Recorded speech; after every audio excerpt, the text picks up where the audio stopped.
Começa mais uma edição do JR 15 Minutos, o podcast da Record que aprofunda as notícias que mais mexem com a nossa vida. Os preços assustam. Tudo aumenta. É dia a dia, tá muito caro tudo. Hoje em dia tá difícil, hein? Nada pesou tanto na inflação do ano passado quanto alimentos e bebidas. O governo decidiu zerar alíquotas de importação de 10 produtos, entre eles carne, café e açúcar. A medida foi discutida com representantes do setor de alimentos.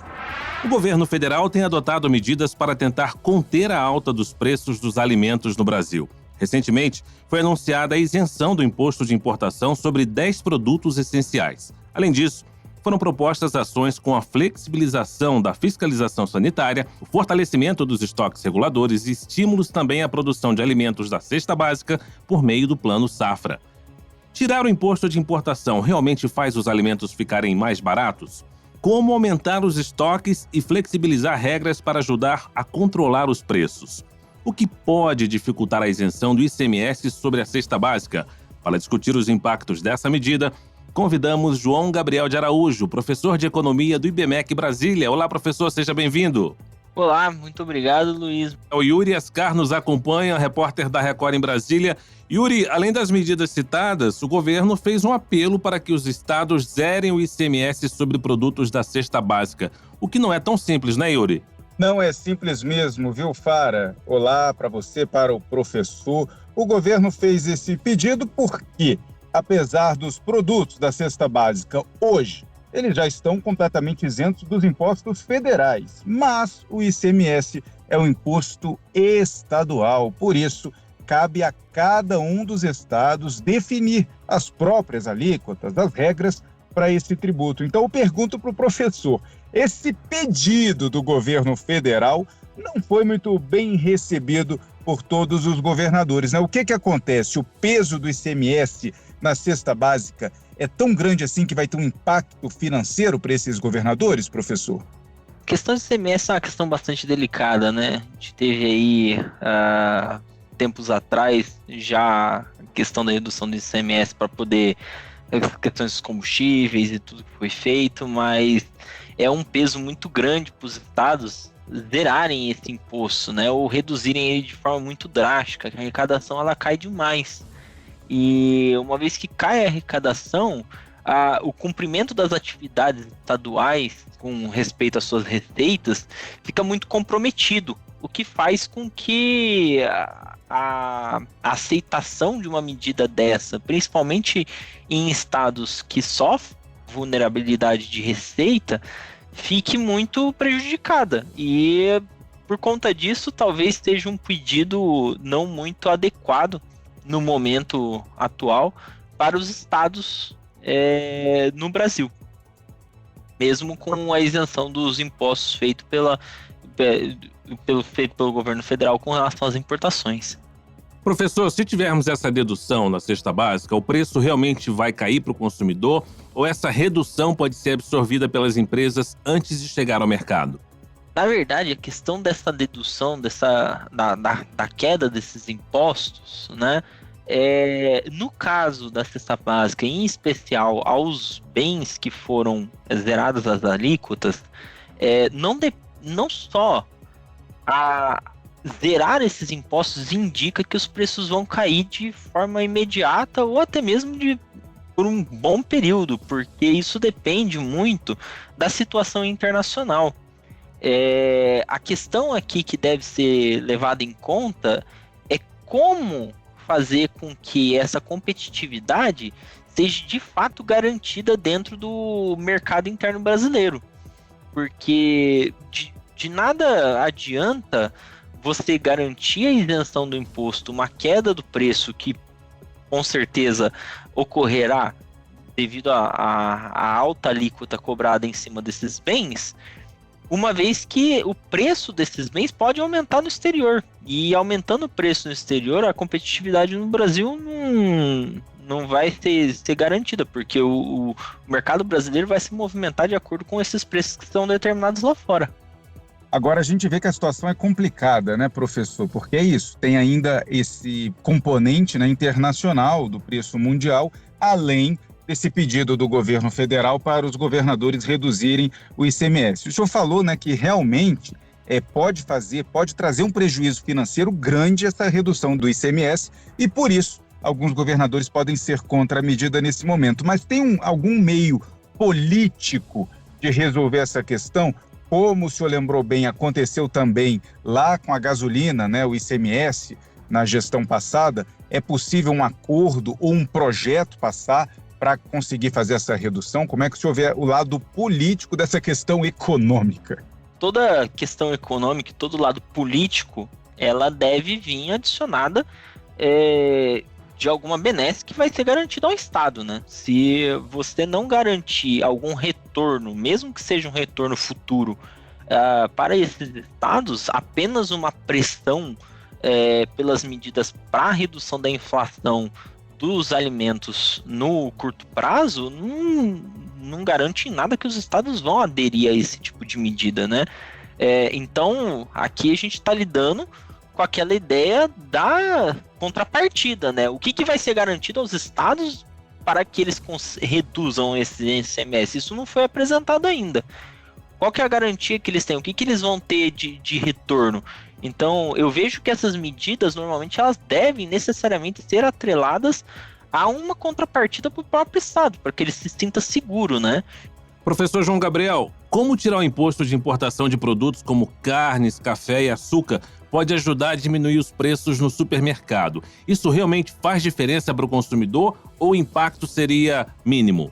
Isso faz diferença. A questão aqui é o quanto isso vai gerar de fato de impacto, né? Nós temos ali, por exemplo, alíquotas que estão sendo consideradas de redução entre 7% e 14%, né? 14%, por exemplo, no caso do açúcar, 10% no caso da carne, mas o fato é que quando isso chega na prateleira do mercado, não é essa porcentagem que gera de redução, porque isso não depende somente desses impostos, isso depende, como eu disse, da questão internacional.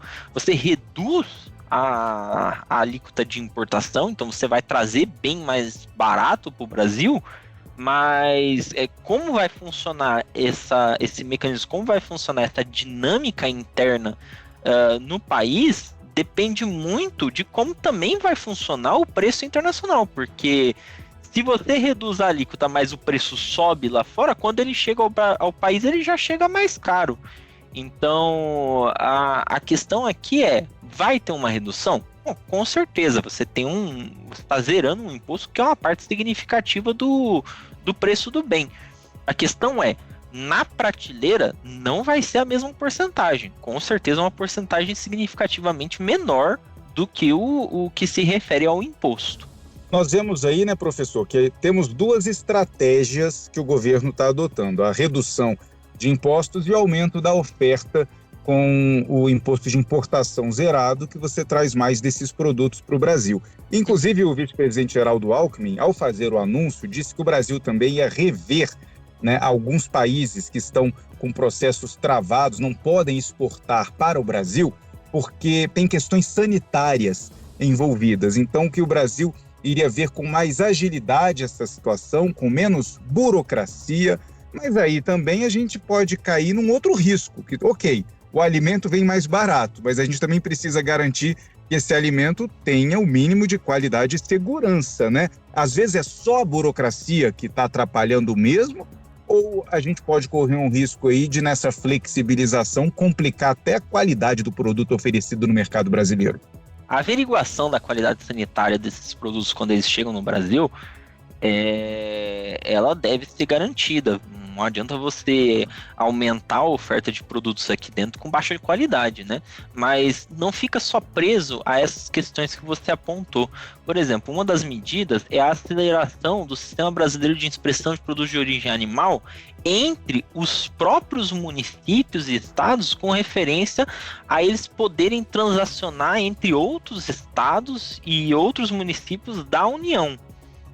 Hoje são 1.550 registros que já são garantidos para que haja essas transações, e o governo quer aumentar para 3.000 registros. Contudo, uma aceleração imediata não feita com planejamento adequado pode, de fato, garantir com que entre produtos com baixa qualidade e que, dentro da oferta, eles não sejam significativamente relevantes. Então, há, sim, um risco. Eu acredito que deverão ser adotadas medidas para essa questão do saneamento, mas deve ser feito com cautela, porque não adianta simplesmente aumentar sem que seja garantido o mínimo de qualidade do bem para o brasileiro, para o consumidor final.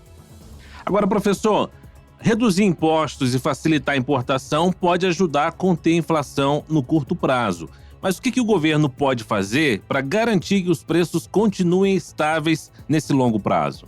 Bom, primeiro, uma das questões que estão sendo discutidas no Brasil é a questão da super safra, né? Isso seria uma medida muito mais ambiciosa e muito mais efetiva, que teria a garantia de aumento de oferta de alimentos dentro do próprio país, por meio da garantia de uma produção alta, né? Nos últimos anos nós tivemos problemas com a produção de alimentos dentro do Brasil, né? Vale lembrar aí o que ocorreu no Rio Grande do Sul, a seca, e entre outros, que fizeram com que nós tivéssemos um comprometimento muito grande na safra brasileira. E isso com certeza acarretou também na inflação, no aumento da inflação dos alimentos dentro do país. Então, uma medida que possa garantir isso a mais longo prazo é você conseguir garantir uma sustentabilidade ali de produção, uma forma sustentável de produção, e que ela de fato ocorra, né? De fato você tem essa super safra, porque essas medidas de redução de impostos, elas são temporárias. Você zera o imposto por um momento, mas você não consegue garantir que esses impostos fiquem zerados a longo prazo, até porque compromete bastante a receita nacional, né? E, professor João Gabriel, exatamente sobre isso então, né? Quando você tem que garantir que a gente tem uma ampla produção, para essa produção maior no solo brasileiro já garantir, né, uma oferta grande para atender a demanda e não fazer essa pressão no preço dos alimentos, qual é o risco que a gente está correndo ao trazer o importado sem imposto, em termos assim de que possa prejudicar exatamente essa produção brasileira, né? Acabar substituindo o alimento produzido pelo Brasil por esse importado. Isso não pode ser um outro risco, um efeito colateral, que aí o Brasil vai ficar mais dependente desse tipo de importação no futuro, por exemplo? O efeito da medida de você reduzir o imposto e trazer mais bens do exterior para o Brasil é uma medida de tentativa de você criar uma coalizão e um aumento de competitividade com o produtor nacional, né? Então você retira a segurança que o produtor nacional tem de que os produtos que vêm de fora vêm mais caro do que aquilo que ele oferta aqui dentro, e você passa a ter que lidar com a competitividade interna, com bens internacionais dentro do seu país, né, e os bens que o próprio país produz, né, e isso faz com que você tenha, com certeza, uma competitividade maior. A questão é a seguinte: no exterior, a situação não está também tão favorável assim, né? Nós temos que lembrar que nós estamos vivendo um período de conflito na Europa, principalmente na região ali da Ucrânia e da Rússia. Você está tendo restrições tarifárias causadas pelos Estados Unidos, causadas pelo BRICS, você está tendo vários conflitos internacionais que estão levando ao aumento do preço dos bens, principalmente desses bens que envolvem a cesta básica, bens alimentícios, né? Então, a questão aqui é a seguinte, tá? Como é que a gente vai substituir algo, sendo que esse bem pode vir mais caro? E não necessariamente vai vir mais barato. Então, eu acho que o risco, ele acaba se minimizando devido a esses conflitos. Agora, uma vez que esses conflitos se resolvam, aí sim, se você não conseguir manter uma sustentabilidade de produção interna, isso pode gerar um grande problema para o país, porque todo produto que vem importado é receita para fora e não receita nacional. Então, isso pode comprometer as finanças nacionais, sim. Muito bem, nós chegamos ao fim dessa edição do 15 Minutos. Eu agradeço a participação do professor João Gabriel de Araújo, professor de Economia do IBMEC Brasília. Professor, muito obrigado mais uma vez. Eu que agradeço. Obrigado pela oportunidade. Obrigado também, Yuri Ascar, repórter da Record em Brasília. Valeu, Yuri! Obrigado, Fara. Obrigado, professor. Esse podcast contou com a produção de David Bezerra e das estagiárias Amanda Fusita, Isabela Santos e Yasmin Logrado. Sonoplastia de Diego Marcondes. Coordenação de conteúdo Deni Almeida. Direção editorial Tiago Contreira. Vice-presidente de jornalismo Antônio Guerreiro. Você pode acompanhar o JR 15 Minutos no portal r7.com, nas redes sociais do Jornal da Record e nas principais plataformas de streaming. Te aguardamos no próximo episódio. Até lá!